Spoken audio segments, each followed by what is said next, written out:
So hello aspirants, क्या हालचाल। उम्मीद करता हूँ कि आप सब अच्छे होंगे और अपनी पढ़ाई अपनी प्रिपरेशन को भी अच्छे तरीके से कर रहे होंगे।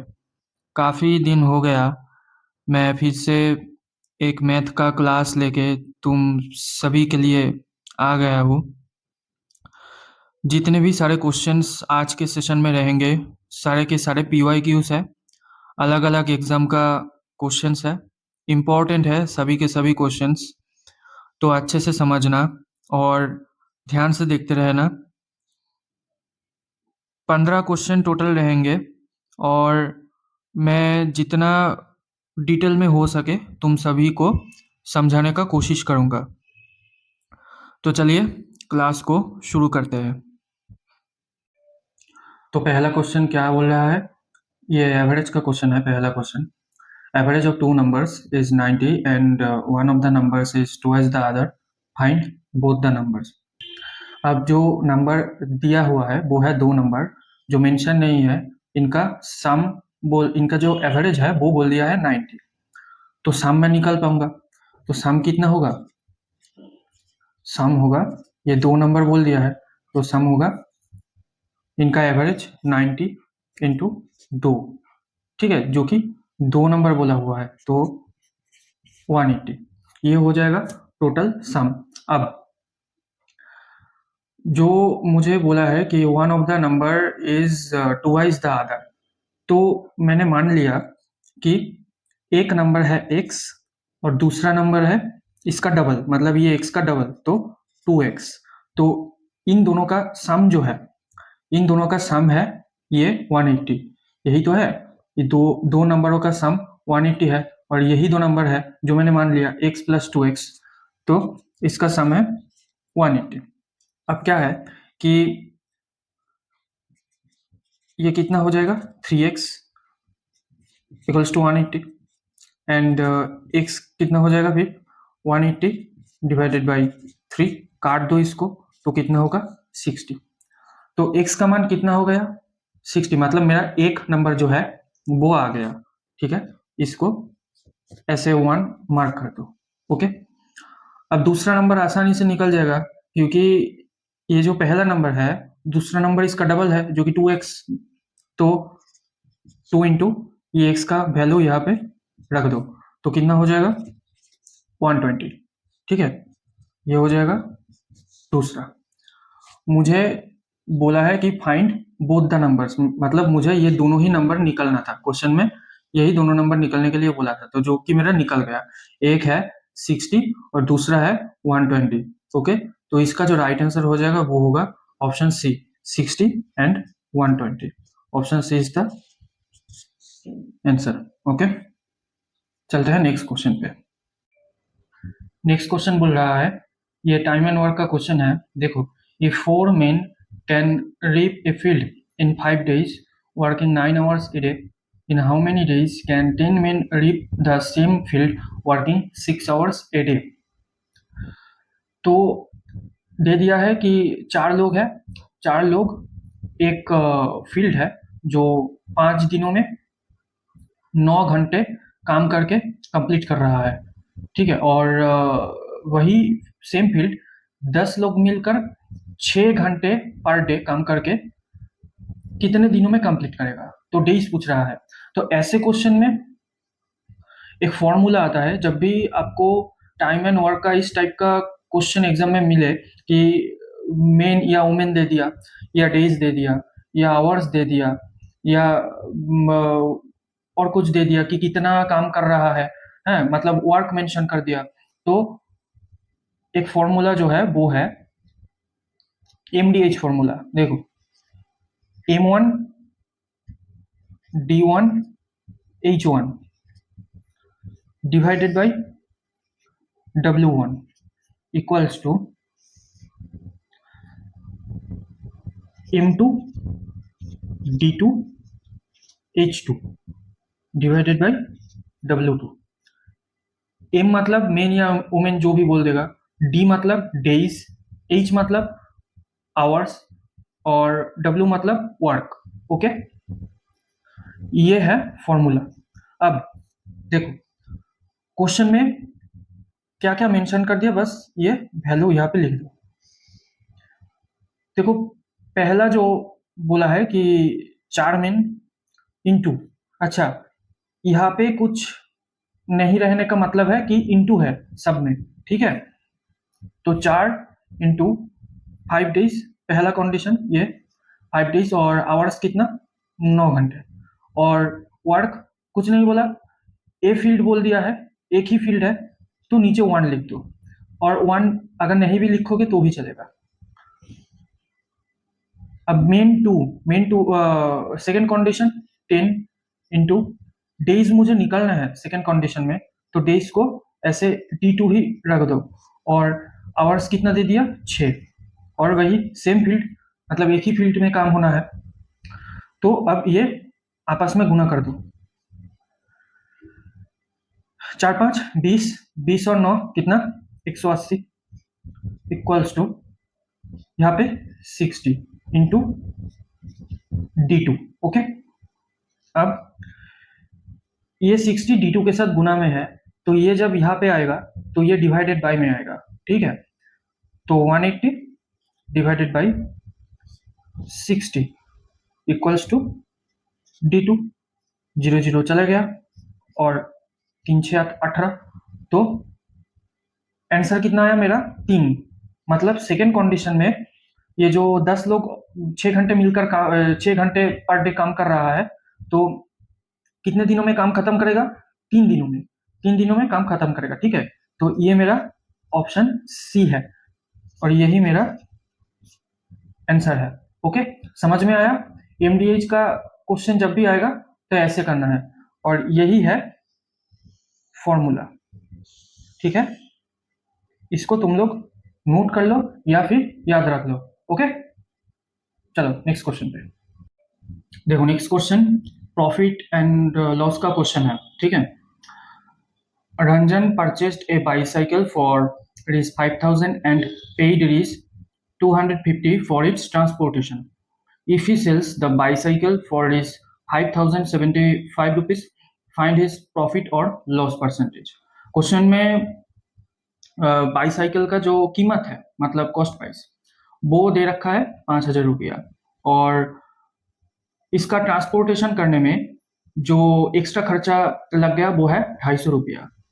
अब रंजन ने क्या किया है, ये जो बाईसाइकिल खरीदा है इसे बेच दिया कितने रुपए में 5,075 रुपए में। तो रंजन को प्रॉफिट हुआ या लॉस हुआ, ये क्वेश्चन में पूछ रहा है। देखो सीपी तो दे दिया है, पर एक कंडीशन और दिया है कि बाईसाइकिल का जो ट्रांसपोर्टेशन है उसमें एक्स्ट्रा 250 रुपया रंजन का खर्चा हुआ है। तो बहुत सारे लोग यह गलती कर देते हैं, बहुत सारे बच्चे, ये क्या है कि जो सीपी है वो 5,000 ही मान लेते हैं, पर ये गलत है। देखो यहाँ पे एक ध्यान देने वाला चीज है कि अगर प्रॉफिट एंड लॉस के क्वेश्चन में कॉस्ट प्राइस के साथ साथ, मतलब किसी वस्तु है, किसी चीज है, उस चीज का कॉस्ट प्राइस के साथ साथ उस चीज का ट्रांसपोर्टेशन का जो एक्सपेंडिचर है, मतलब ट्रांसपोर्टेशन का जो खर्चा है वो भी दे दिया है, तो उस ट्रांसपोर्टेशन का खर्चा कॉस्ट प्राइस के साथ ही काउंट होगा।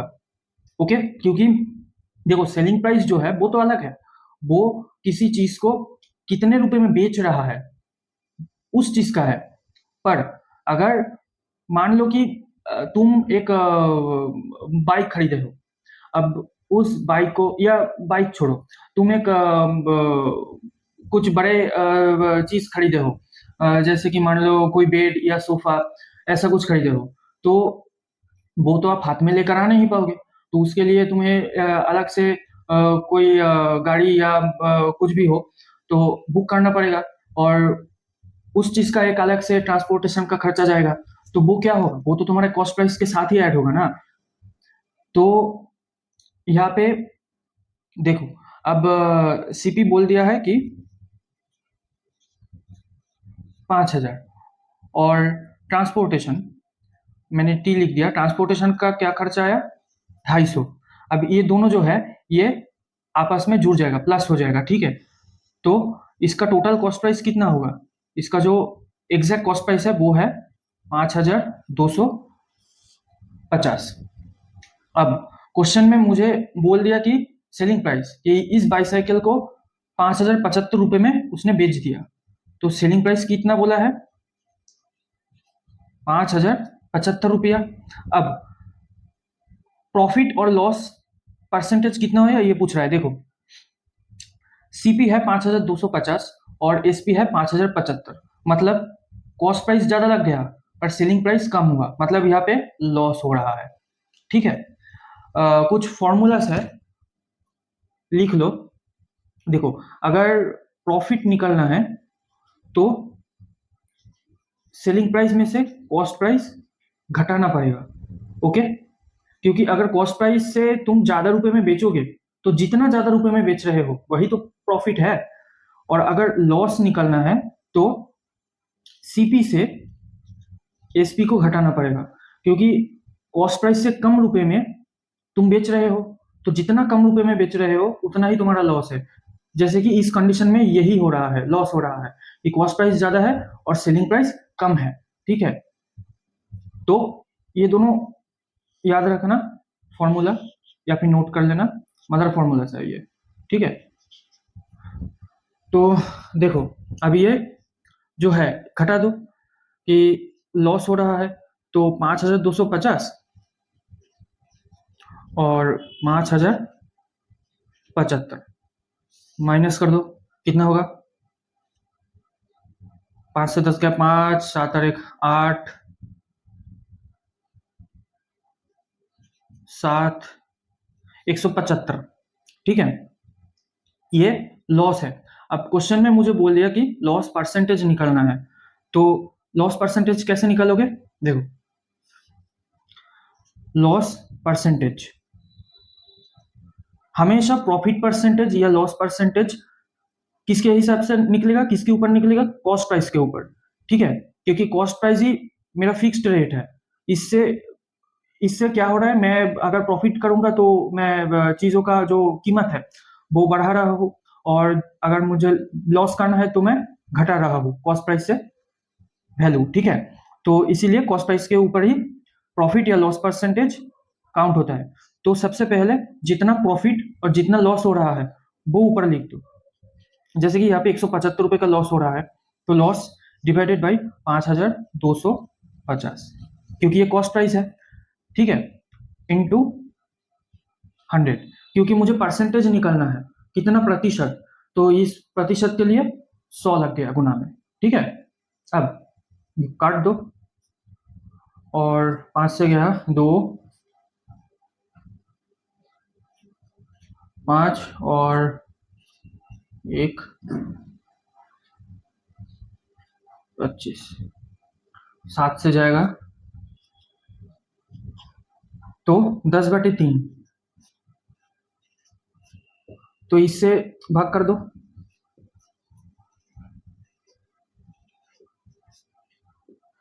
पॉइंट देकर, या तो ये लगभग 3.33% ही होगा। ठीक है, देखो इसका जो आंसर है वो है लॉस 3.33%। ओके, तो इसका जो राइट आंसर है वो है ऑप्शन बी। ऑप्शन बी इसका आंसर हो जाएगा। ओके, जो कि है लॉस, लॉस 3.33%। ओके, चलो नेक्स्ट क्वेश्चन पे। नेक्स्ट क्वेश्चन बोल रहा है, ये टाइम स्पीड डिस्टेंस का क्वेश्चन है। देखो ध्यान से देखो, a man takes 5 minutes to cover a certain distance at a speed of 6 km per hour. If he walks at a speed of 10 km per hour, how much time will he take to cover double the distance? और ये जो time है ये मुझे minute में निकालना पड़ेगा। ठीक है, तो कुछ फॉर्मूलास है जो मैं लिख दे रहा हूँ, तुम लोग नोट कर लो या फिर याद रखो। ठीक है, बेहतर है नोट कर लो और रिवाइज करते रहना। ठीक है, स्पीड इक्वल्स टू, एस का मतलब speed, speed equals to distance by time, D का मतलब डिस्टेंस और टी का मतलब टाइम। ओके, यहां से टाइम निकल पाओगे, टी जब इधर आएगा तो एस इधर चले आएगा, तो time equals to distance by speed, and यहां से डिस्टेंस का भी फॉर्मूला निकल पाओगे। तो डिस्टेंस इक्वल्स टू एस, इधर गुना में चले आएगा, ठीक है। तो स्पीड इंटू टाइम, ओके। यही तीनों टाइम एंड स्पीड का मदर फॉर्मूला है, ठीक है। और यही चीज जब फिजिक्स के क्वेश्चन सॉल्व करोगे तब भी यही फॉर्मूला अप्लाई होगा, ओके। अब देखो, पहले मुझे जो डिस्टेंस है वो निकालना पड़ेगा, क्योंकि अगर मुझे टाइम निकालना है तो मुझे डिस्टेंस चाहिए, डिस्टेंस बाय स्पीड। अब स्पीड तो बोल दिया है पर डिस्टेंस नहीं मेंशन किया है, तो डिस्टेंस मुझे निकालना पड़ेगा। तो डिस्टेंस कैसे निकालोगे, देखो, distance equals to speed into time. तो स्पीड क्या बोल दिया है, 6 किलोमीटर पर आवर, और टाइम दे दिया है 5 मिनट्स पहले कंडीशन में। मुझे पहले कंडीशन से ही डिस्टेंस निकालना पड़ेगा, क्योंकि यही डिस्टेंस बाद में डबल हो रहा है, ठीक है। तो अब यहाँ पे एक चीज है, ध्यान से देखो कि टाइम जो कि दे रखा है मिनट में और स्पीड दे रखा है किलोमीटर पर आवर में। तो मुझे किलोमीटर पर आवर को पहले मीटर पर सेकेंड में कन्वर्ट करना पड़ेगा, ठीक है। और तभी मैं इसका जो डिस्टेंस है वो मीटर में निकल पाऊंगा, ओके। तो चलो, अब 6 kilometre per hour, kilometre per hour से जब भी तुम मीटर पर सेकेंड में जाओगे तो 5/18 से गुना करना पड़ेगा, ठीक है। और जब मीटर पर सेकेंड से किलोमीटर पर आवर में आओगे तो तब 18/5 से गुना करना पड़ेगा, जस्ट इसका उल्टा हो जाएगा। तो ये 6 से काट दो, 3 6 18, तो 5/3, 5/3, ये मेरा क्या हो गया, मीटर पर सेकेंड हो गया, ठीक है। ये मीटर पर सेकेंड हो गया। तो मेरा स्पीड निकल गया ये 5/3, 5/3 मीटर पर सेकेंड इंटू टाइम कितना दिया है, 5 मिनट्स। अब 5 मिनट्स को मुझे सेकेंड में कन्वर्ट करना पड़ेगा। देखो, यहाँ पे ध्यान देने वाला एक ही चीज है ये टाइम स्पीड एंड डिस्टेंस के क्वेश्चन में, कि जो यूनिट है कैलकुलेशन सेम यूनिट के साथ होगा, ठीक है। किलोमीटर है तो किलोमीटर के साथ ही होगा, मिनट है तो मिनट के साथ ही होगा, सेकंड है तो सेकंड के साथ होगा, ठीक है। यूनिट हमेशा सेम रहेगा, कैलकुलेशन सेम यूनिट के साथ होगा। तो 5 मिनट है और ये मीटर पर सेकेंड में है, तो मुझे सेकेंड में कन्वर्ट करना पड़ेगा। तो अगर मैं मिनट से सेकेंड में जाऊं तो 60 से गुना करना पड़ेगा, क्योंकि एक मिनट में 60 सेकंड होता है, ठीक है। तो 5 मिनट में कितना सेकंड होगा, 60 से गुना कर दो, 300 सेकंड निकल जाएगा, ठीक है। तो ये यहाँ पे 300 से गुना कर दो। अब 3 से ये काट दो, कितना होगा, 100, तो 500। ये क्या आया, ये मीटर आया, ठीक है। ये मीटर आया, 500 मीटर। अब सेकेंड कंडीशन देखो कि if he works at A speed of 10 kilometre per hour, अगर वो बंदा या बंदी, सॉरी बंदा है, मैन है, तो वो अगर 10 किलोमीटर पर आवर के स्पीड से जा रहे हैं तो कितना टाइम लगेगा, और उसको डबल डिस्टेंस भी क्रॉस करना है।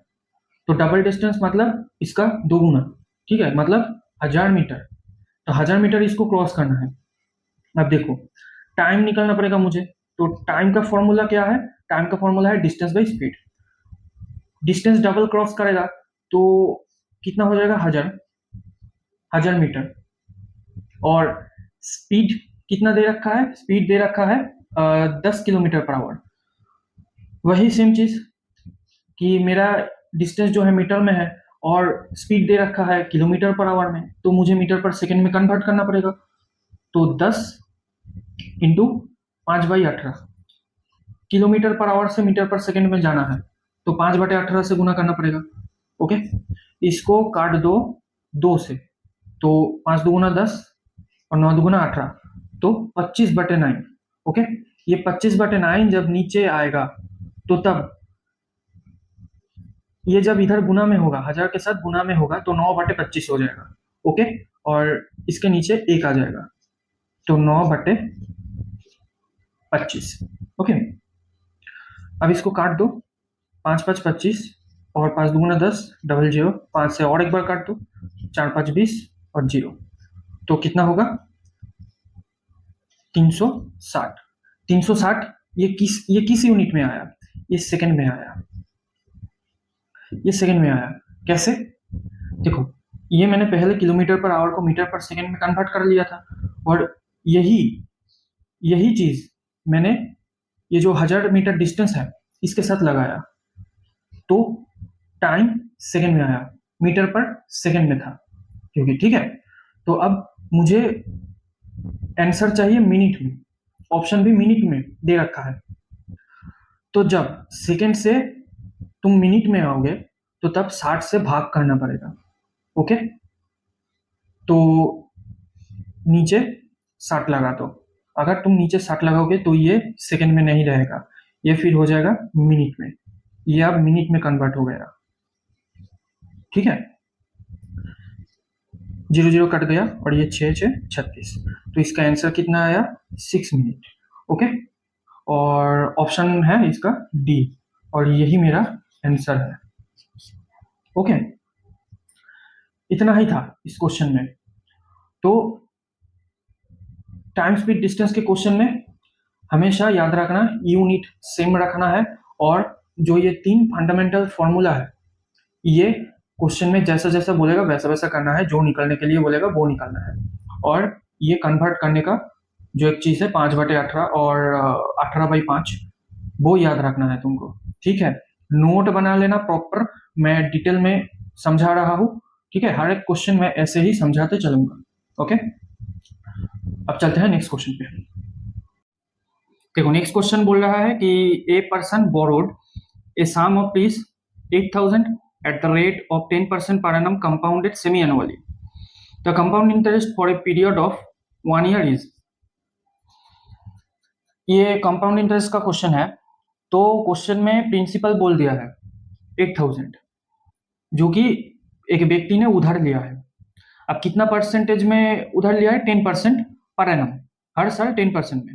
ओके, बट यहाँ पे ध्यान देने वाला चीज है कि कंपाउंडेड सेमी एनुअली बोल दिया है।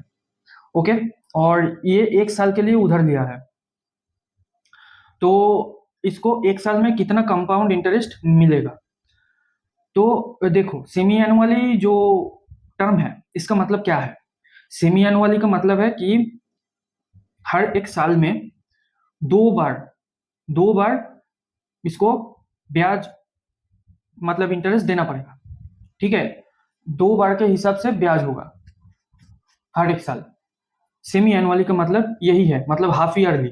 ओके, तो इस कंडीशन में क्या होता है कि जो रेट परसेंट दे दिया है वो आधा हो जाता है, क्योंकि हर साल अगर 10%, देखो हर साल अगर 10% करके ब्याज है, तो सेमी एनुअली मतलब हाफ ईयरली, मतलब पहला 6 महीना और उसके बाद दूसरा 6 महीना, तो इन दोनों 6 महीने में आधा आधा करके ब्याज हिसाब होगा, आधा आधा करके रेट हिसाब होगा। ठीक है, तो 10% है, इसको 2 से भाग कर दो, तो कितना होगा? 5% करके ही होगा, है ना, मतलब 5% करके ब्याज मिलेगा। तो अब देखो, कंपाउंड इंटरेस्ट के लिए जो एक रूल है, वो फॉर्मूला क्या है कि amount equals to profit, sorry, amount equals to principal, यहाँ पे प्री का मतलब है principal, into 1 plus R by 100 to the power time. ठीक है, अब अमाउंट मुझे दिया नहीं, ओके, प्रॉफिट दे दिया है 8000, लिख दो, इंटू 1 प्लस R 5% है, 5/100, okay, to the power time. अब टाइम 1 साल के लिए है ना, पर जब भी कभी हाफ ईयरली या सेमी एनुअली ये सब टर्म कंपाउंड इंटरेस्ट के क्वेश्चन में मेंशन कर देगा, तो ध्यान देना है, अगर 1 साल टाइम दिया हुआ है तो 2 होगा, टू द पावर 2, ये 2 क्यों आया? क्योंकि देखो ये जो रेट है, ये रेट दो बार मिल रहा है, मतलब 2 टाइम्स, तो इसीलिए यहाँ पे 2 आया।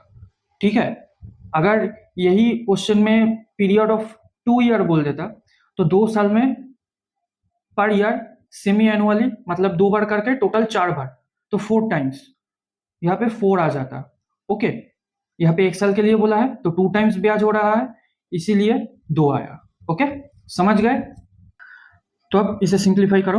देखो 8000 इंटू 1 + 5/100, इसको अगर सॉल्व करोगे तो कितना होगा? 1.05 होगा। ठीक है, क्योंकि देखो 5/100, तो ये कितना हो जाएगा?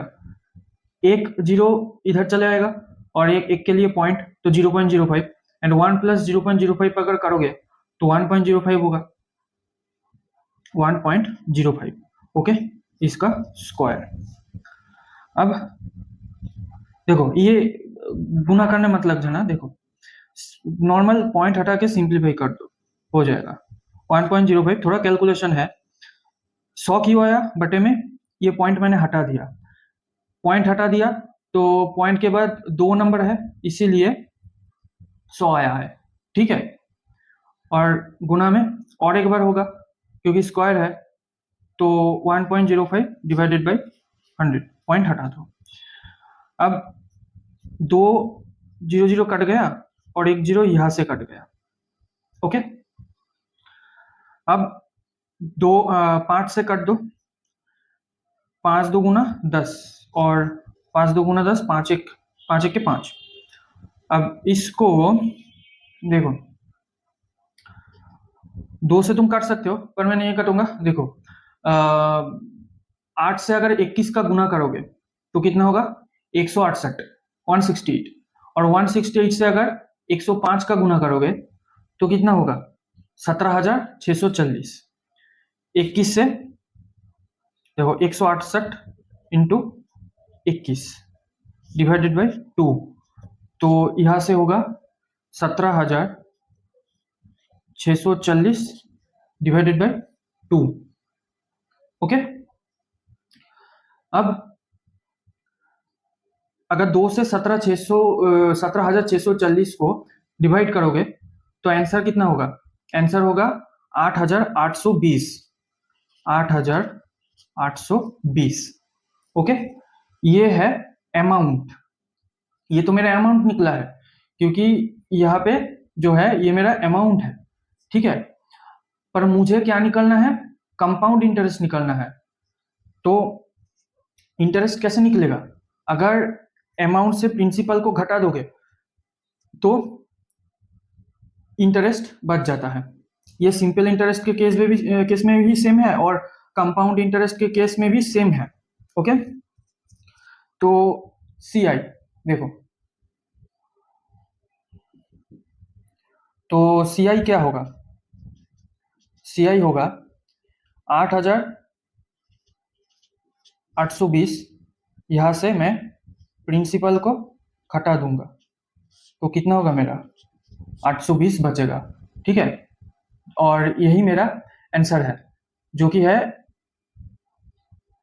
ऑप्शन नंबर ए में। ओके,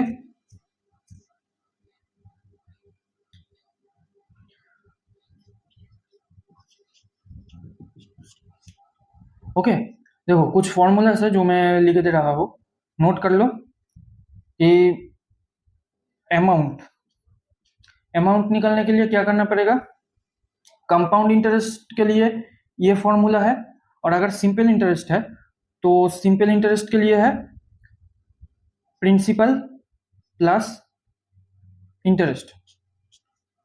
ठीक है, अगर प्रिंसिपल निकलना है और अमाउंट और इंटरेस्ट दे रखा है तो क्या होगा?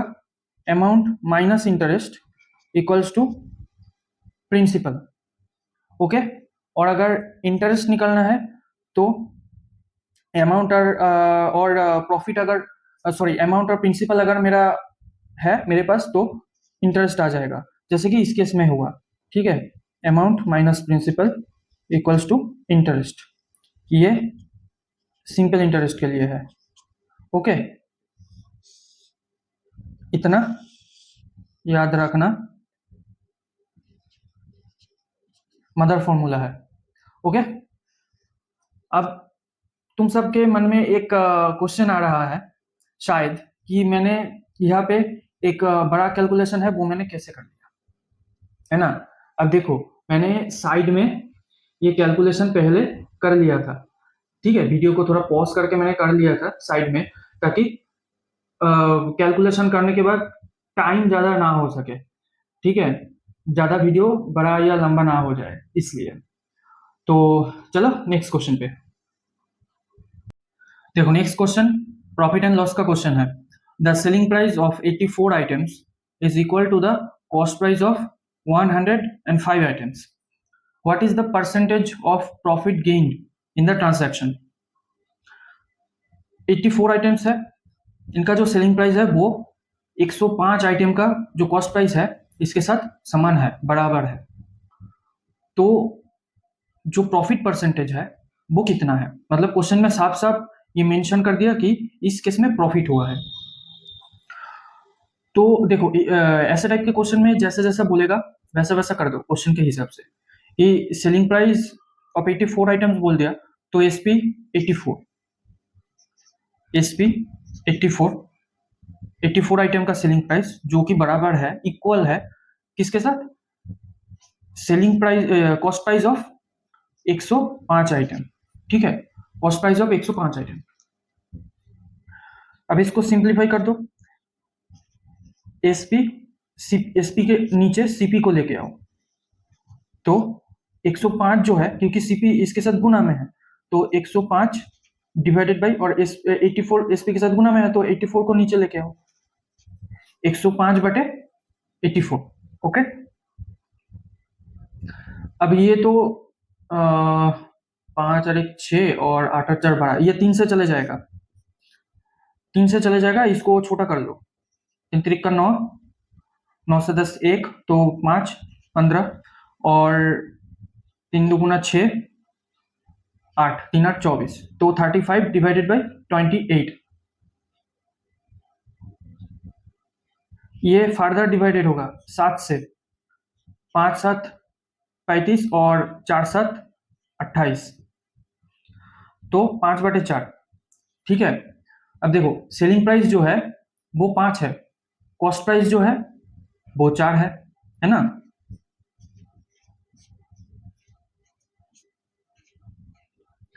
तो साफ साफ क्वेश्चन के हिसाब से मेरा मैच हो रहा है कि सेलिंग प्राइस कॉस्ट प्राइस से ज्यादा है, क्योंकि कॉस्ट प्राइस 4 है तो सेलिंग प्राइस 5। प्रॉफिट कितने का हो रहा है, 1 का, है ना। तो एक्चुअल प्रॉफिट मेरा कितने का हो रहा है, 1 का। तो प्रॉफिट जो कि है, जो मैंने फॉर्मूला बताया था कि एसपी माइनस सीपी, एसपी 5 है और सीपी 4 है, तो प्रॉफिट मेरा 1 हो रहा है। ओके, अब मुझे क्या निकलना है, प्रॉफिट परसेंटेज निकलना है, वही सेम फॉर्मूला अप्लाई होगा। मैंने क्या बोला था कि प्रॉफिट और लॉस परसेंटेज निकलने के लिए जो प्रॉफिट या लॉस अमाउंट होगा वो किसके ऊपर काउंट होगा, कॉस्ट प्राइस के ऊपर काउंट होगा। तो प्रॉफिट परसेंटेज इक्वल्स टू, ये मेरा 1 का प्रॉफिट है, कितने के ऊपर, कॉस्ट प्राइस के ऊपर। पर यहाँ पे अक्सर बच्चे गलती कर देते हैं कि जो इनिशियल कॉस्ट प्राइस है वो पकड़ लेते हैं, पर ये वैल्यू इनिशियल वैल्यू नहीं लेना है, जो मेरा सिंप्लीफाई करने के बाद वैल्यू आएगा वो लेना है, ठीक है। तो कॉस्ट प्राइस कितना है, 4 है, 1/4 इंटू 100। अब 100 क्यों, क्योंकि कितना प्रतिशत है, हाउ मेनी परसेंटेज, ये निकलना है, तो ये परसेंटेज प्रतिशत के लिए गुना में 100 लग गया। अब 4 से इसको काट दो, 4 25 100, तो कितना हुआ 25%, और यही मेरा आंसर है, जो कि सेकेंड ऑप्शन है, ऑप्शन बी, और यही मेरा आंसर है। ओके, समझ आया। चलो, ये क्वेश्चन एसएससी सिलेक्शन पोस्ट में आया था 2024 में, हायर सेकेंडरी लेवल में। ओके, चलो नेक्स्ट क्वेश्चन देखो। नेक्स्ट क्वेश्चन बोल रहा है the median of the observations 76, 83, 30, 11, 81, 52, 18, 34, 84, 35 and 27 is. देखो तो जब भी कभी इस टाइप का क्वेश्चन दे देगा, ये क्वेश्चन स्टैटिस्टिक्स का क्वेश्चन है और स्टैटिस्टिक्स एडवांस मैथ का ही एक पार्ट है। तो क्वेश्चन में तुमको देखना है कि क्या पूछा है, मीडियन, मोड या मीन। ठीक है, जैसे कि इस क्वेश्चन के केस में मीडियन पूछा है। तो मीडियन निकलने के लिए सबसे पहले तुम्हें जो ऑब्जर्वेशन दे दिया जाएगा क्वेश्चन में, इन सारी ऑब्जर्वेशंस को गिनना है। गिन के देखना है कि ऑब्जर्वेशन का जो नंबर आ रहा है वो इवन है या ऑड है। अगर ऑड आ रहा है नंबर तो उसके लिए एक फॉर्मूला है जो कि है n+1/2। अगर गिनने के बाद नंबर ऑड आया तो फॉर्मूला होगा n+1/2। अब ये n कौन सा है? n का मतलब है गिनने के बाद जो नंबर आया। ओके, तो यहाँ पे मैं साइड में लिख दे रहा हूं। n means that number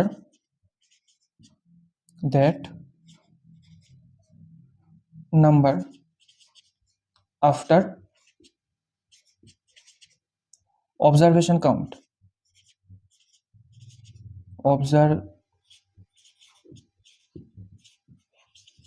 observations count। Okay, और अगर इवन आया, ये फॉर्मूला है, ठीक है, इसको याद रखना है तुम सबको। अगर नंबर इवन आया तो इसका जो फॉर्मूला होगा वो होगा n/2।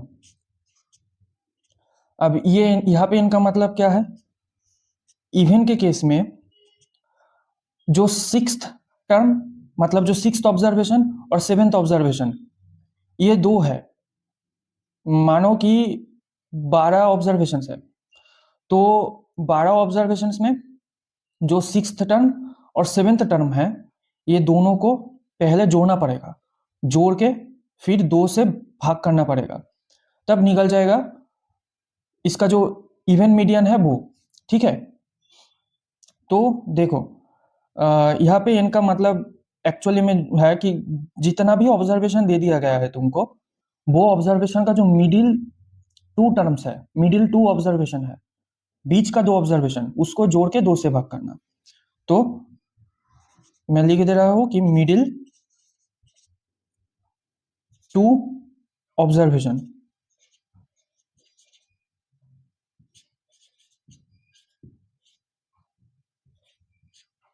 ओके, ये है। अब देखो क्वेश्चन में बोला है कि यहाँ पे टोटल 11 ऑब्जर्वेशन है, तो 11 एक ऑड नंबर है, तो इस केस में ये फॉर्मूला अप्लाई होगा n+1/2।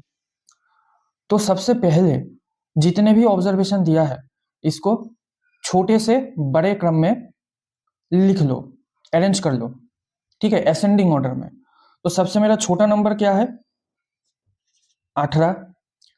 इसके बाद सॉरी, सबसे छोटा यहाँ पे 11 आएगा, 11 भी है, तो 11, 18, उसके बाद 27, इसके बाद 30, इसके बाद 34, इसके बाद 35। ओके, आगे की लिखने का जरूरत नहीं है। ओके, क्यों क्यों? क्योंकि ये जो फॉर्मूला है, मुझे इनका मतलब पता है कि ये 11 है, तो 11+1 कितना होता है? 12। 12/2 कितना होता है? 6। तो यहाँ पे जो सिक्स्थ ऑब्जर्वेशन है वही आंसर होगा। 1 2 3 4 5 6, 6 नंबर पे 35 आ रहा है, तो ये 35 ही आंसर बन जाएगा। ओके, जो कि है मेरा ऑप्शन नंबर ए में। ठीक है, तो फिर भी मैं लिख दे रहा हूँ क्योंकि पहली बार मैं दिखा रहा हूँ, तुम सबको सिखा रहा हूँ, तो देख लो, सीख लो पहले। ये 35 आया, 35 के बाद बड़ा नंबर कौन सा है? 52 है, 52। इसके बाद आएगा 76, इसके बाद 81 एंड इसके बाद 83 और एक है 84। ये टोटल 11 हो गया। ओके, अब n+1 मेरा टोटल 11 नंबर है। ओके, कि 1 2 3 4 5 6 7 8 9 10 11। तो अभी ये जो फॉर्मूला है इस पे अप्लाई कर दो। 11 + 1/2 तो 12/2, 2 से 12 को काट दो, 6 आएगा। ये जो 6 है ये आंसर नहीं है, ये 6th टर्म है। अब यहाँ से 6th ऑब्जर्वेशन को ढूंढो, 1 2 3 4 5 6, तो ये 35 है। तो यही मेरा आंसर है, ठीक है, ऑप्शन ए। तो मेरा जो आंसर आएगा वो है ऑप्शन नंबर ए, 35। ओके, समझ आया? ऐसे करना होता है मीडियन का जब भी क्वेश्चन आएगा। ओके, चलो नेक्स्ट क्वेश्चन पे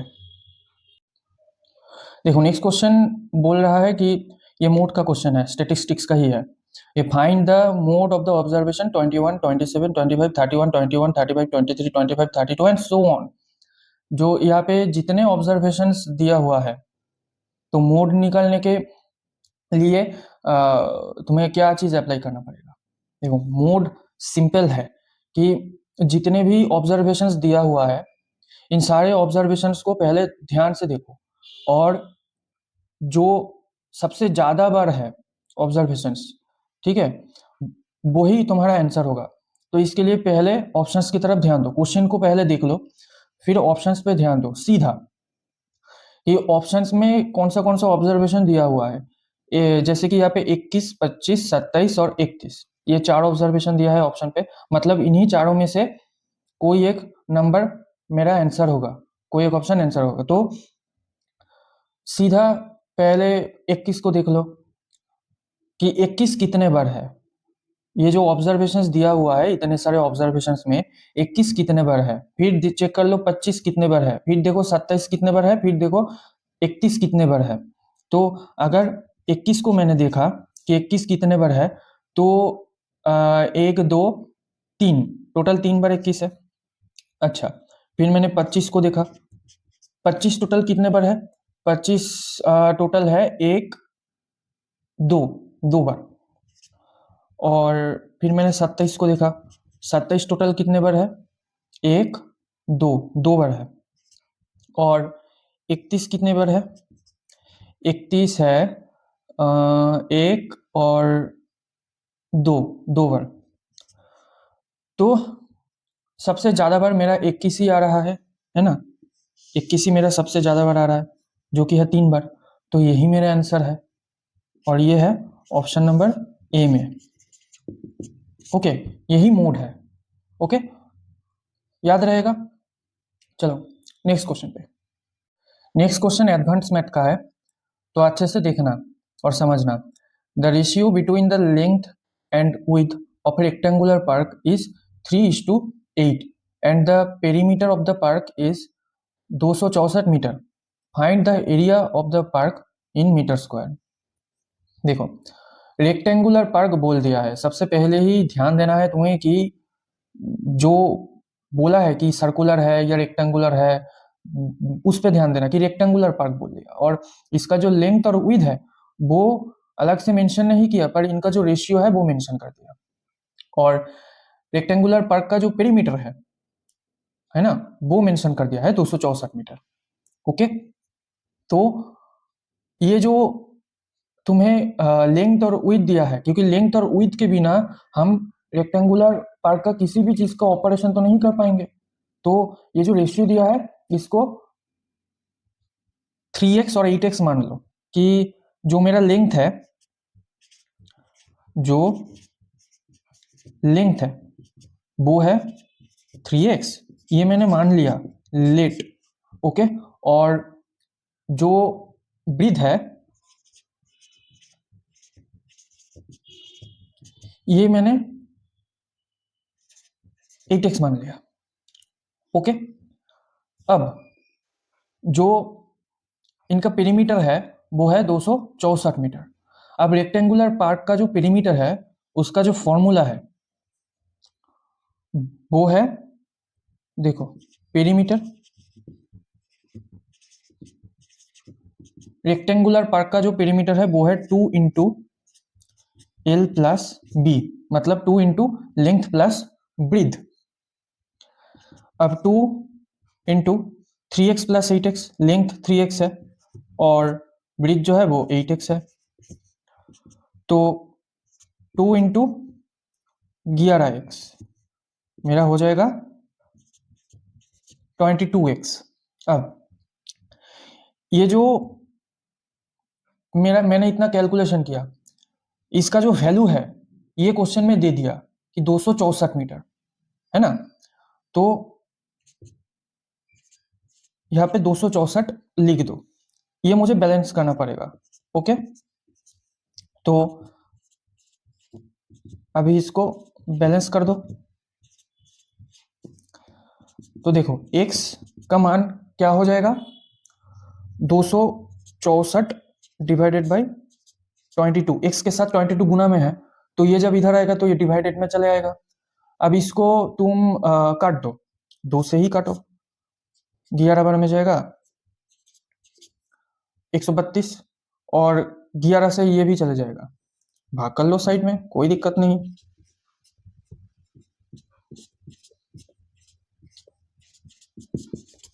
तो कितना हुआ 12।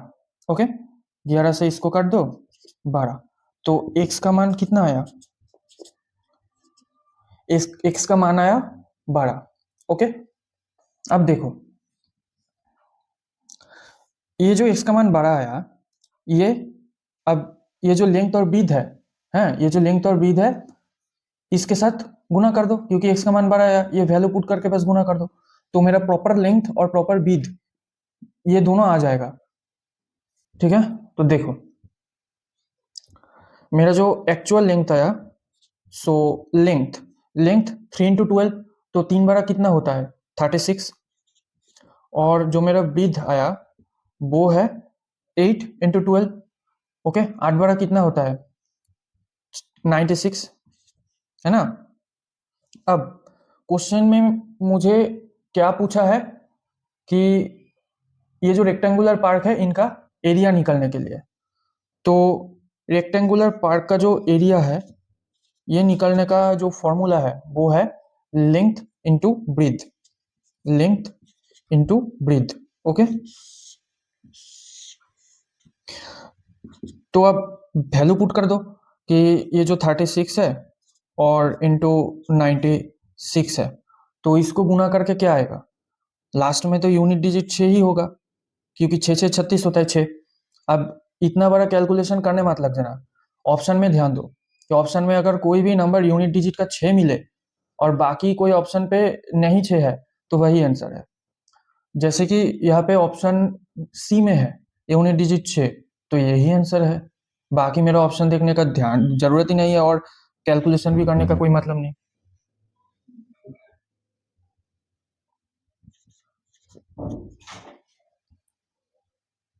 तो इसका जो आंसर हो जाएगा वो होगा 3456, 3456, जो कि ऑप्शन सी, और यही मेरा आंसर है। ओके, समझ में आया। फॉर्मूलाज जो है ये नोट कर लेना और रिवाइज करते रहे ना, तभी याद रहेगा फॉर्मूला। ओके, एग्जाम हॉल में तुम्हें फॉर्मूला याद करना ही पड़ेगा, कुछ नहीं कर सकते हैं, इसका कोई और विकल्प ही नहीं है तुम्हारे पास। चलो नेक्स्ट क्वेश्चन पे देखो। Next question time and work का क्वेश्चन है। क्या बोल रहा है, A and B can complete a work in 12 days and 48 days respectively. They started doing the work together, but after 4 days, B had to leave, and A completed the remaining work alone. The remaining work was completed in how many days?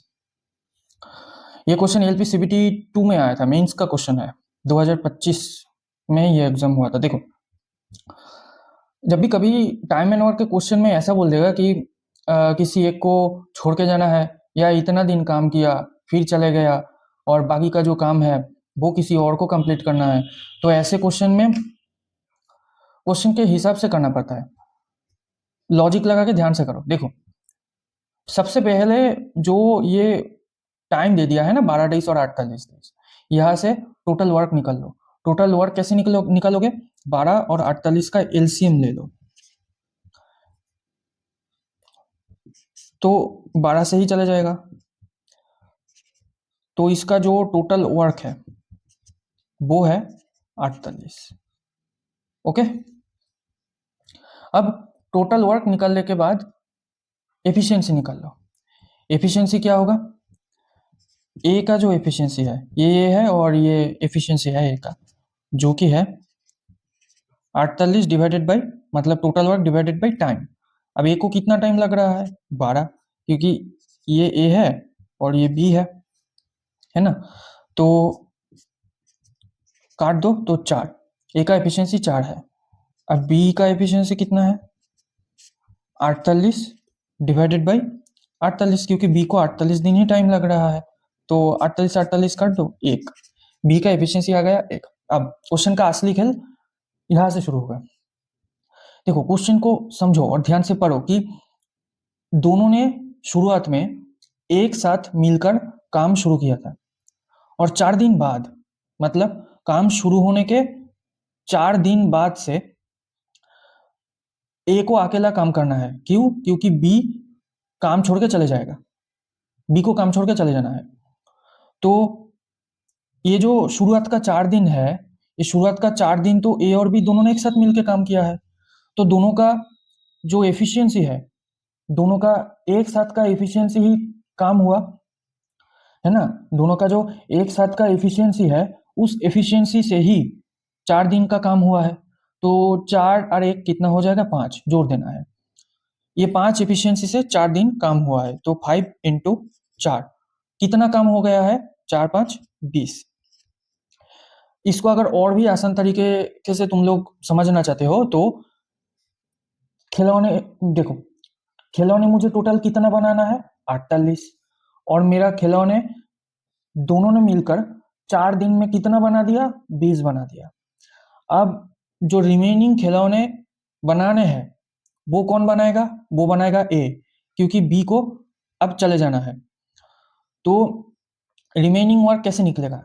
जितना मेरा खिलौने बन चुका है, अगर उतने खिलौने में से मैं टोटल जो जितना खिलौने मुझे बनाना है वो मैं माइनस कर दूं, तो ही मेरा रिमेनिंग खिलौने जो है वो निकल जाएगा, है ना।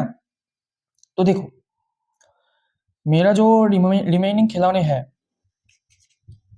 रिमेनिंग वर्क, वो है 48 माइनस 20, कितना है?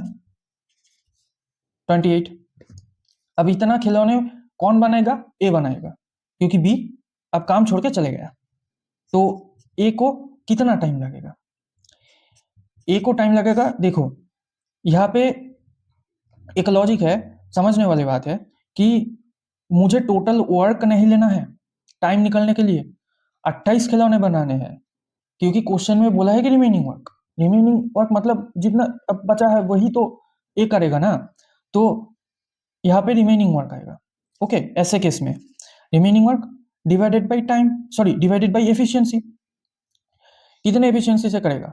4 एफिशिएंसी से, क्योंकि एफिशिएंसी में कोई चेंज नहीं होगा। ओके, तो 4, अब 4 से इसको काट दो, कितना होगा? 7। तो एक और कितना टाइम लगेगा? 1 हफ्ता, 7 दिन का टाइम लगेगा।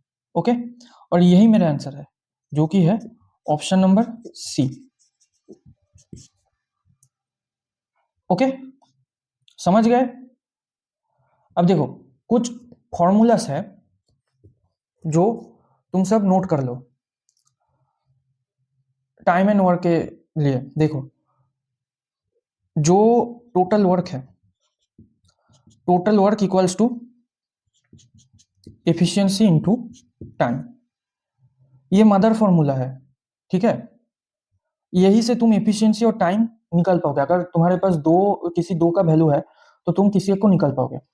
जैसे कि अगर तुम्हें मान लो कि टाइम निकलना है, तो total work divided by efficiency equals to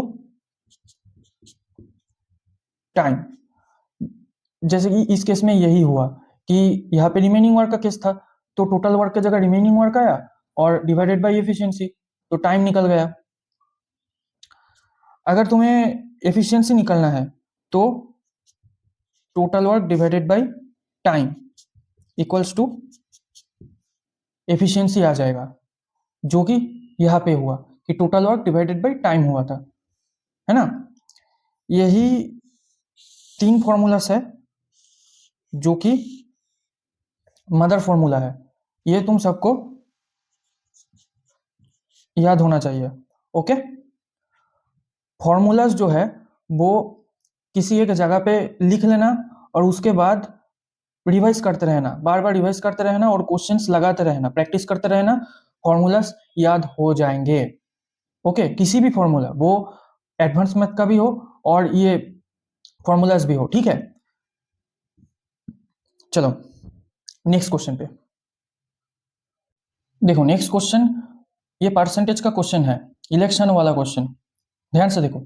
in an election between 2 candidates, a candidate who gets 78% of the votes is elected by a majority of 448 votes. What is the total number of votes polled? कोई एक election हुआ और इस election में 2 candidate चुने गए हैं। अब इन दोनों में से किसी एक को टोटल वोट का 78% वोट मिला है और ये कितने मेजोरिटी से जीता है? 448। ठीक है, 448 वोट इनको मिला है। कितने वोट्स एक्चुअल में पोल्ड हुए थे, ये पूछा है क्वेश्चन में। तो कितने कितने वोट्स वोटर्स आर की वोट दिए हैं, तो इसको मान लो 100 मान के करोगे तो कैलकुलेशन आसान हो जाएगा। तो मान लो कि टोटल जो मेरा वोट्स है, मेरा टोटल वोट्स है 100।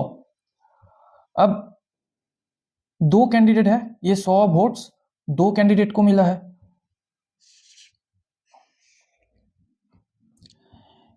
दो कैंडिडेट का नाम दे दो कि ए और बी। ओके, अब ए को कितना वोट मिला है? मान लो कि ए को 78% वोट मिला है, ठीक है। तो 100 का 78% कितना होगा? 78 ही होगा। कैसे होगा? तो देखो 100 इंटू 78%, 78% ये परसेंट के लिए नीचे 100 आया, 100 से 100 कट गया तो कितना बचा? 78 ही हुआ। तो 100 का 78% 78 ही होगा। ओके, अब इस 100 में से 78 वोट्स ए को मिल गया तो बी को बाकी का वोट मिलेगा। अब बाकी का वोट कितना बचता है? 100 माइनस 78 करोगे तो 22 होगा, है ना। तो बी को बाकी लोग ने वोट दिया है। अब ये दोनों का जो डिफरेंस है वो बोल दिया है 448 वोट, जो मेजॉरिटी वोट ए को दिया है। ओके, तो इन दोनों का जो डिफरेंस है ये कितना है? 448 वोट का है। तो 78 माइनस 22 कर दो, 78 माइनस 22 अगर करोगे तो कितना होगा? 56। ओके, ये 56 वोट का जो वैल्यू है, मतलब इन दोनों का जो डिफरेंस है, इन्हीं डिफरेंस का एक्चुअल वैल्यू है 448। तो 56 का मान है 448। तो एक का मान कितना होगा? 448 डिवाइडेड बाय 56। इसको काट दो। अगर मैं 13 से काटूं ना, 13 से तो नहीं होगा। अब इसको काट दो, 7 से काटो। देखो 7 8 56 और 6 7 42 और 4 7 28 64। 8 से कट दो तो 8 8 64। तो एक का मान 8 आया। अब जब एक का मान चला आया तो 100 का मान तुम आसानी से निकाल पाओगे। तो 100 का मान कितना होगा? 100 इंटू 8, 800, है ना। और यही मेरा आंसर है। ये जो 100 का मान है, जो मेरा 800 निकल के आया, ये 100 मेरा तो टोटल वोट था ना, ये 100 तो मेरा टोटल वोट था और वही 100 मैंने अब कैलकुलेट कर लिया एक का मान निकल के, तो ये 800। 800 टोटल वोट हो गया।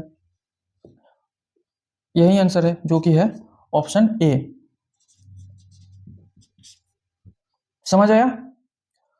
बस तुम्हें जो एक्चुअल लॉजिक था वो यहाँ पे था। ओके, कि इन दोनों का डिफरेंस जिसका वैल्यू है 448। ओके, यही समझना था, मेन मेन जगह यही था। तो चलो नेक्स्ट क्वेश्चन पे। नेक्स्ट क्वेश्चन एडवांस मैथ का क्वेश्चन है। देखो, if an angle of a right angle triangle is 35 degree then find the other angles.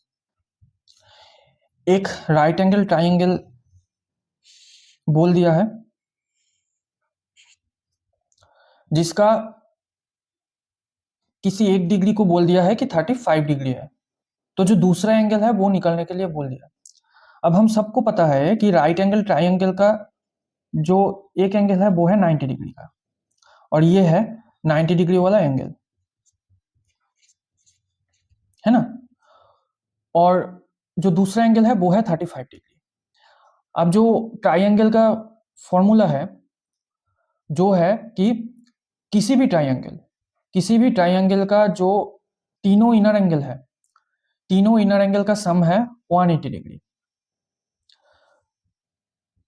तो यहाँ पे 90 डिग्री, अब लिख दो 90 डिग्री, 35 डिग्री, और जो एंगल मुझे निकालना है उसको एक्स मान लो, एक्स वाई जेड कुछ भी मानो।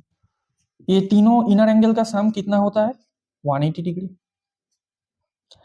अब 90 और 35 को जोड़ दो, 5 12 125 degree plus X equals to 180 degree. अब एक्स का मान यहां से निकाल लो, 180 डिग्री माइनस 125 डिग्री, तो एक्स का मान आ जाएगा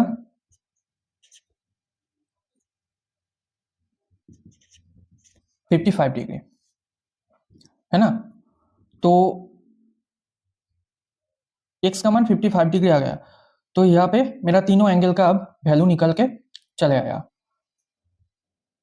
अब देखो कि 90 35 जो कि है 125, 125 के साथ 55 जोड़ोगे तो 180 ही आएगा, है ना। तो यही मेरा आंसर है कि ऑप्शन देखो कि 90 डिग्री एंड 55 डिग्री, क्योंकि एक एंगल तो मुझे बोल दिया था और दूसरा एंगल मुझे पता था राइट एंगल का चाहे हमेशा 90 डिग्री होता है एक एंगल, तो मुझे एक्चुअल में 55 डिग्री पता करना था।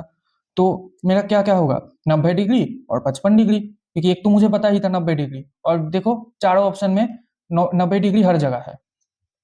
तो इसका जो राइट आंसर होगा वो है option C, 90 degree and 55 degree. ये क्वेश्चन आया था एसएससी सीजीएल 2022 में। ओके, सीजीएल लेवल का क्वेश्चन है, बताओ। आसान क्वेश्चन था, बस तुम्हें ये पता होना चाहिए था कि तीनों एक ट्रायंगल का जो तीनों इनर एंगल है, ये तीनों इनर एंगल का सम 180 डिग्री है। ओके, चलो नेक्स्ट क्वेश्चन पे देखो। नेक्स्ट क्वेश्चन एलजेब्रा का क्वेश्चन है। If x plus 1 by X equals to 4 then find the value of X cube plus 1 by X cube. जब भी कभी ऐसे क्वेश्चन आएगा तो कुछ फॉर्मूलास है वो तुम्हें याद रखना है। पहले देखो, x plus 1 by X equals to 4 बोला है, तो X cube plus 1 by X cube equals to कितना होगा, है ना। देखो, तो फॉर्मूला जो है ऐसे एल्जेब्रिक इक्वेशन का वो लिख लो। अगर क्यूब दे दिया है कि तुम्हें क्यूब निकालना है, क्यूबिक इक्वेशन, तो इसका जो फॉर्मूला होगा वो होगा एन क्यूब माइनस 3n। अगर प्लस दिया है तो माइनस होगा, और अगर माइनस दे देता है यहाँ पे तो एन क्यूब प्लस 3n हो जाता। ओके, मैं साइड में लिख दे रहा हूं। माइनस के केस में प्लस के केस में माइनस होगा, और अगर माइनस है तो प्लस हो जाएगा।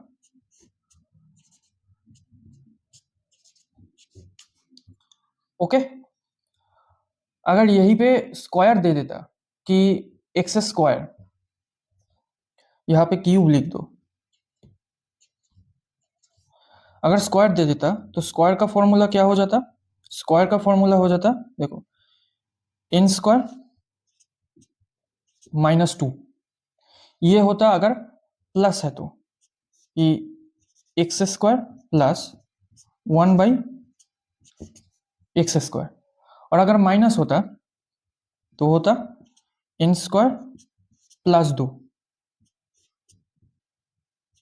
X square -1/x square.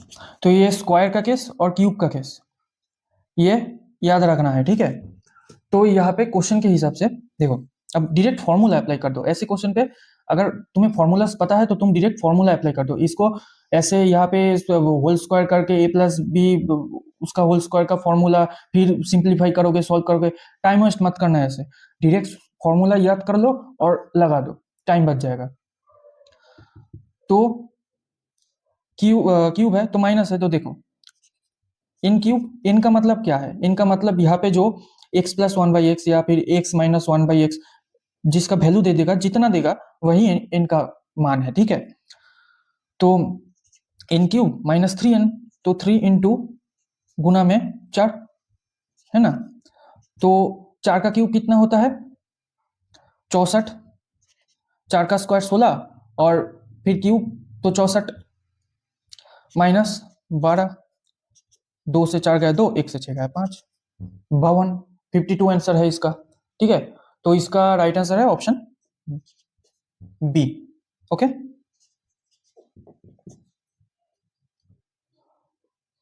चलो नेक्स्ट क्वेश्चन पे। फॉर्मूलास लिख लो, ओके, और इसे प्रैक्टिस करते रहना, रिवाइज करते रहना। नेक्स्ट क्वेश्चन देखो, ये यूनिट डिजिट का क्वेश्चन है, नंबर सिस्टम का। What is the digit in the unit place of 24 to the power 63 plus 33 to the power 61 minus 27 to the power 58? अब इतना बड़ा बड़ा नंबर देख के घबराना नहीं है। देखो टेक्निक है ऐसे क्वेश्चन को सॉल्व करने का। पहले लिख लो 24 to the power 63 plus 33 to the power 61 minus 27 to the power 58। देखो यूनिट डिजिट मुझे कैलकुलेट करने के लिए बोला है, तो मैं यूनिट प्लेस का, हर एक नंबर का जो यूनिट प्लेस है, यूनिट प्लेस का ही कैलकुलेशन करूंगा। ये आगे का नंबर देखने का कोई जरूरत नहीं है, ओके, ये नंबर देखने का कोई जरूरत नहीं। तो देखो 4 का जो पावर है वो 63 है। अब अगर 4 का पावर ऑड नंबर है तो यूनिट डिजिट कितना आता है? 4 ही आता है।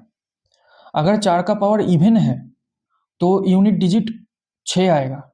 अगर 4 का पावर ऑड है तो यूनिट डिजिट 4 ही आएगा, ओके। 63 एक ऑड नंबर है, तो 4 का पावर ऑड है तो 4 आएगा, प्लस 3 का पावर 61 है और यहाँ पे 7 का पावर 58 है। अब देखो 2 3 7 8, 2 3 7 8 जब भी ये 4 नंबर आएगा तो इसके लिए साइक्लिसिटी रूल फॉलो होता है।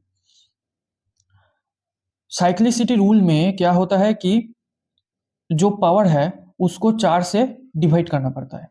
अब 4 से ये क्यों डिवाइड होता है? क्योंकि हर 4 जो पावर है, मतलब मान लो कि 3 का पावर 1 है, 3 का पावर 2 है, जो भी है, ठीक है, 3 का पावर 3, 3 का पावर 4, ये 3 का पावर 4 होने के बाद जो 3 का पावर 5 आ जाएगा उसमें 3 का पावर 1 रिपीट होता है।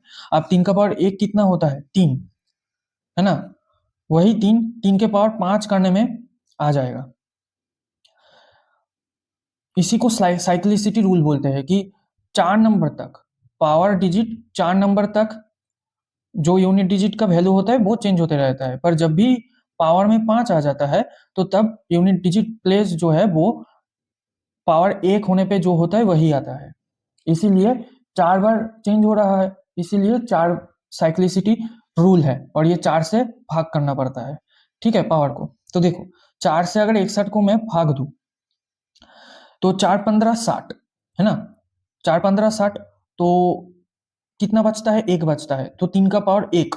अब 3 का पावर 1 का मतलब क्या है, 3 ही होगा, तो 3 लिख दो, माइनस 7 का पावर 58। देखो यहाँ पे भी साइक्लिसिटी रूल लगेगा, क्योंकि मैंने क्या बताया, 2 3 7 8 इन चारों नंबर पे साइक्लिसिटी रूल लगता है। तो 4 से 58 को भाग दो, 4 से अगर 58 को भाग दोगे तो 4 14 56 होता है, 56 से 58 तो 2 बचता है, भागशेष जो है वो पावर में लगेगा। तो देखो 4 से अगर मैंने भाग किया 58 को तो 4 14 56, 2 मेरा भागशेष है और यही भागशेष पावर में लगेगा। 3 के साथ ही यही हुआ था कि जब मैंने 4 से भाग दिया तो 4 15 60 1 बच रहा था और वही भागशेष का जो नंबर है वो पावर में आ जाएगा। जो 3 टू द पावर 1 था उसका मतलब 3 ही है। अब यहाँ पे 7 है, भागशेष 2 है, तो 7 का पावर 2 मतलब 7 का स्क्वायर। अब 7 का स्क्वायर कितना होता है, 49, तो यूनिट डिजिट में कितना आएगा, 9। तुम्हें यूनिट डिजिट ही लिखना है, ओके, कि मेरा 49 आया तो मैंने 49 लिख दिया, ऐसा नहीं करना है। यूनिट डिजिट में जो आएगा सिर्फ वो नंबर ही लिखना है, क्योंकि मैं यूनिट डिजिट का कैलकुलेशन कर रहा हूं। अब देखो पॉडमास के रूल के नियम के तहत जो है ये प्लस है और ये माइनस है, मुझे प्लस पहले करना पड़ेगा, एडिशन, और सब्सट्रैक्शन बाद में। तो 4 5 6 7, 7 माइनस 9 तो कितना हुआ, -2। अब यहाँ पे देखो कभी भी यूनिट डिजिट का जो वैल्यू है वो माइनस में नहीं होगा, मतलब ये जो क्वेश्चन है, ये जो इक्वेशन है, ये टोटल सॉल्व करने के बाद जो आंसर होगा वो कभी भी नेगेटिव नहीं आएगा, पर इस केस में तो नेगेटिव आ गया, -2 आ गया। तो ऐसे केस में क्या करोगे फिर, देखो जो जिस नंबर के साथ माइनस लगे रहेगा उसके आगे जो नंबर है उस नंबर को मुझे बड़ा बना लेना है। अब मैं कैसे बड़ा बना सकता हूँ, उसके आगे मैं 1 लगा के बढ़ा सकता हूँ। जैसे कि ये नंबर 9 है, यहाँ पे 7 है, तो 7 से तो ये बड़ा है, 9 बड़ा है, और 9 के आगे माइनस है तो इसीलिए माइनस है। पर अगर मैंने ये 7 के साथ एक लगा दूं तो मेरा 9 से बड़ा नंबर हो गया, 17 हो गया, जो 9 से बड़ा है। अब ये बड़ा नंबर के पहले प्लस है तो इसका क्या आंसर हो जाएगा, देखो प्लस और 9 से अगर 17 को घटाओगे तो कितना आएगा, 8, और यही मेरा आंसर है, ठीक है। तो जब भी कभी सॉल्व करने के बाद कि तुम्हारा आंसर नेगेटिव आ रहा है तो याद रखना कि जो जिस नंबर के साथ माइनस लगे रहेगा उस नंबर का जो आगे का नंबर है, पहले का नंबर है, उस नंबर को बड़ा बना लेना है, 1 लगा लो, 1 लगा के बड़ा कर लो, ठीक है, और फिर माइनस कर देना, घटा देना, तो आंसर प्लस में आ जाएगा, पॉजिटिव आ जाएगा, ओके। यही इसका आंसर है, तो ऑप्शन सी,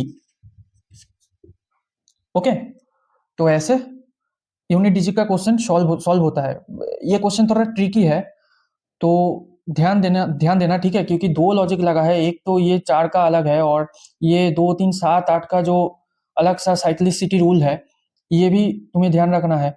और एक जो है 0 1 5 और 6, 0 1 5 और 6, ये जो 4 नंबर है, ये 4 नंबर का यूनिट डिजिट हमेशा वही सेम नंबर ही होता है। अगर तुम 5 का स्क्वायर करोगे तो यूनिट डिजिट 5 ही आएगा, अगर तुम 5 का क्यूब करोगे तो यूनिट डिजिट 5 ही आएगा। सेम होगा 6 के साथ, सेम होगा 1 के साथ, सेम होगा 0 के साथ, ओके। तो समझ में आया, और ये सारे चीजें नोट कर लो किसी नोटबुक पे तुम सब, ओके। और ये क्वेश्चन DSSB में आया था, ओके। ऐसे क्वेश्चन एग्जाम में आते हैं, इंपॉर्टेंट क्वेश्चन है। देखो next question, profit and loss का है। By selling an article for Rs 105 a trader losses 9%। To gain 30% he should sell the article at. एक सेलर है, एक विक्रेता है जो किसी आर्टिकल को 105 रुपये में बेच रहा है, तो उसको 9% का लॉस हो रहा है, और अगर वो 30% प्रॉफिट में बेचना चाहता है उस आर्टिकल को, तो उसको कितने रुपए में सेल करना पड़ेगा। अब जो लॉस होता है वो हमेशा कॉस्ट प्राइस के ऊपर होता है, ये तुम सबको याद रखना है, समझना है। देखो, अगर मैंने किसी चीज को किसी कीमत पे खरीदा है ना, अगर मैं उस कीमत से कम रुपए में बेचूं तो मुझे लॉस होगा, और मैं वहां से अगर प्रॉफिट कमाना चाहता हूं तो कॉस्ट प्राइस से मुझे ज्यादा रुपए में बेचना पड़ेगा। तो सेलिंग प्राइस क्वेश्चन में तो मेंशन कर दिया कि सेलिंग प्राइस है 105 और लॉस कितना है, परसेंटेज बोल दिया, लॉस परसेंटेज है 9%। तो यहां से मैं सीपी निकल लूंगा, लॉस परसेंटेज जो बोल दिया है वो है 9%। ओके, तो यहां से मैं सीपी निकालूंगा, तो मुझे सीपी निकालना है, सीपी के ऊपर ही लॉस काउंट होता है। तो सीपी यहां से कितना होगा, देखो एक फॉर्मूला है 100 divided by 100 minus loss percent. Loss percent कितना है, 9% है, इंटू एसपी 105। ये जो फॉर्मूला है इसको मैं साइड में लिख दे रहा हूं, देखो CP equals to 100 divided by 100 minus loss percent into SP. Okay, अब 100 डिवाइडेड बाई 100 से 9 को घटाओगे तो 91 इंटू 105। अब ये 7 से कट जाएगा, 7 तेरह 91, और 7 के साथ 7 से 10 गए 3 और 5, 7 15 105। तो कितना हुआ, इसको पॉइंट में मत लेके आना, ठीक है, ऐसे ही छोड़ देना है। देखो कितना हुआ मुझे, 1500 डिवाइडेड बाई 13, ये हुआ। चलो अब यहां से एसपी कैलकुलेट कर लो कि मेरा कॉस्ट प्राइस आ गया। तो मैं अब जो मुझे क्वेश्चन में पूछा है कि नया सेलिंग प्राइस कितना होगा विथ प्रॉफिट, प्रॉफिट के साथ, तो मुझे नया सेलिंग प्राइस निकालना है। तो ये मेरा SP1 है, इसको तुम SP1 भी लिख सकते हो। तो SP2 ये जो होगा, देखो यहाँ पे सेलिंग प्राइस निकालने का फॉर्मूला 100, अब प्रॉफिट है तो प्लस 30 डिवाइडेड बाय 100 इंटू ये सीपी 1500 डिवाइडेड बाय 13। ये जो फॉर्मूला है ये है, साइड में मैं लिख दे रहा हूं, ये एसपी का फॉर्मूला है कि 100 प्लस प्रॉफिट परसेंटेज, क्योंकि मुझे क्वेश्चन में प्रॉफिट बोला है, divided by 100 into CP. Okay, अगर क्वेश्चन में लॉस बोल देता तो यहाँ पे माइनस होता, अगर क्वेश्चन में प्रॉफिट बोल देता इस केस में तो यहाँ पे प्लस हो जाता। ओके, चलो इसको सॉल्व कर दो। अब ये जो है हो जाएगा 130 divided by 100 into 1500 divided by 13। अब 0 से 0 0 चले गया, 13 से इसको काट दो तो 10, तो 15 और 10 गुना कर दो, कितना होगा 150, और यही मेरा आंसर है 150, जो कि है ऑप्शन नंबर ए में। ओके, समझ गया। देखो मैथ में फॉर्मूलास तुम्हें याद रखने ही पड़ेंगे, फॉर्मूलास का ही खेल है ना। तो ये फॉर्मूला दोनों जो मैंने बोल दिया नोट कर लो, और इसको रिवाइज करते रहना, क्वेश्चंस प्रैक्टिस करते रहना, इस टाइप के का हो जाएगा। ये क्वेश्चन आया था एमपी पुलिस एसआई में। ओके, तो आज का क्लास यही तक का था। टोटल 15 क्वेश्चन है जो इम्पोर्टेंट है, PYQs है सारे के सारे, जो मैंने करा दिया। जितना आसानी से हो सके मैंने तुम सबको समझाने का कोशिश किया, बिल्कुल ही डिटेल में और फार्मूला बता के। जो भी फार्मूलाज मैंने बताए हैं वो सब तुम नोट कर लेना और रिवाइज करते रहना, प्रैक्टिस करते रहना। और भी बहुत सारे क्वेश्चंस इसी फार्मूला बेस्ड है, वो सारे के सारे क्वेश्चन सॉल्व करते रहना। मैं और भी क्लास बाद में लेके आऊँगा और सारे के सारे PYQs क्लास ही रहेंगे। इसके अलावा मैथ के अलावा मैंने रीजनिंग का क्लास भी मैं लाऊंगा और GK GS करंट अफेयर्स का भी क्लास लेके आऊँगा। ऑलरेडी मैंने एक करंट अफेयर का जो क्लास है वो करा दिया है, वीडियो है चैनल पे, प्लेलिस्ट भी बना हुआ है, तुम सब थोड़ा चेक कर लेना। और वीडियो कैसा लगा बताना, कुछ अगर सजेशन है तो कमेंट में लिख देना, मैं देख लूँगा। और अ, अच्छे से पढ़ते रहो, प्रैक्टिस करते रहो। मैथ का जो है ना कि तुम सब जितना प्रैक्टिस करोगे उतना ही तुम्हारा जो कॉन्सेप्ट है वो क्लियर होते चले जाएगा। जो बेस है, जो मैथ का बेस, वो जितना प्रैक्टिस करोगे, जितना रिवीजन करोगे फॉर्मूलाज, उतना ही तुम मैथ में सक्षम हो पाओगे। मैथ को लेकर बिल्कुल डरने का नहीं है। प्रैक्टिस करते करते सब आसानी से हो जाएगा। ओके। और मेरा खुद का भी काम रहता है। बहुत दिन हो गया जो मेरा चैनल पे पहला मैथ का लेक्चर आया था, लगभग 1 महीना बाद मैं फिर से मैथ का ये जो सेशन है वो मैंने अपलोड कर दिया, तो अच्छे से देखना। और अब से मैं रेगुलर ही वीडियोस लाऊंगा। इतना गैप नहीं होगा क्योंकि मेरा कुछ पर्सनल रीज़न था, वो अभी सॉल्व हो चुका है। तो मन लगा के पढ़ना, काफ़ी सारे एग्ज़ाम सामने हैं, जैसे कि दिल्ली पुलिस का एग्ज़ाम होना है और अगले साल RRB NTPC होगा। उसके अलावा बहुत सारे स्टेट एग्ज़ाम्स भी होना है, बिहार में भी एग्ज़ाम होना है। तो इन सभी एग्ज़ाम पे लगभग ऐसे ही क्वेश्चन आते हैं, RRB, SSC, पुलिस। इसीलिए मैंने बहुत सारे एग्ज़ाम का क्वेश्चंस कंबाइन करा के तुम लोगों को करवा रहा हूँ, जो हेल्पफुल होंगे तुम सभी के लिए। अब कोई ऐसा मत बोल देना कि सर मैं तो NTPC का एग्ज़ाम दूंगा, आप SSC का क्वेश्चन करवा रहे हो। कोई अगर बोलने लग जाएगा सर मैं SSC का एग्ज़ाम दूंगा, आप NTPC लेवल का क्वेश्चन करा रहे हो, तो कैसे होगा?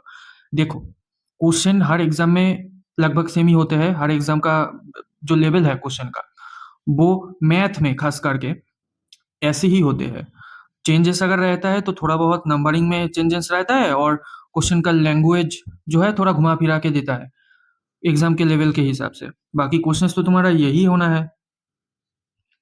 तो इतना टेंशन नहीं लेने का, अच्छे से पढ़ना। ओके। और हमेशा पॉजिटिव रहना, नेगेटिव खुद को मत कर लेना। अपने जीवन में इतना नेगेटिव चीज़ें हैं आपस में चार, तो कैसे अगर खुद को नेगेटिव कर लोगे तो कैसे चलेगा? हाँ, कैसे तुम लोग एग्जाम के लिए पॉजिटिव होकर प्रिपरेशन कर पाओगे? है ना, दुनिया भर में नेगेटिव चीज़ें भरा पड़ा हुआ है। तो इतना नहीं सोचने का, अच्छे से प्रिपरेशन करते रहो। मैं हूँ तुम सभी के साथ। ओके। क्लास पसंद आया तो लाइक कर लेना और शेयर करना। चैनल अभी बहुत छोटा है क्योंकि मैंने नया नया ये चैनल बनाया है तुम सबके लिए, तो सपोर्ट करना, शेयर करना। चैनल को बड़ा करने का जो टारगेट है, जिम्मेदारी तुम सबके ऊपर है। और मैं तुम सभी के लिए ऐसे ही फ्री क्लासेस लाता रहूँगा। मैं कोई भी चार्ज नहीं करूँगा, मैं पहले ही बोल रहा हूँ कि मैं मेरे इस चैनल पे कोई भी पेड बैच लॉन्च नहीं करूँगा। जो जितने भी क्लासेस मैं करवाऊँगा सब कुछ फ्री रहेगा। मैंने भी एक टाइम पे प्रिपरेशन किया था और मैंने भी कोई भी पेड बैच नहीं खरीदा था, मैंने ही फ्री में प्रिपरेशन किया था। तो और मैं उसी तरीके से तुम लोगों को क्लास करवाऊँगा। ओके। तो चैनल को शेयर करना और वीडियो पसंद आया तो लाइक कर देना और सब्सक्राइब कर लेना। आगे की जो भी सारे क्लासेस हैं तो तुम लोगों के पास नोटिफिकेशन पहुंच जाएगा। तो मिलते हैं नेक्स्ट वीडियो में। तब तक के लिए तुम सब अपना ध्यान रखना और अच्छे से पढ़ाई करते रहना। Okay, bye.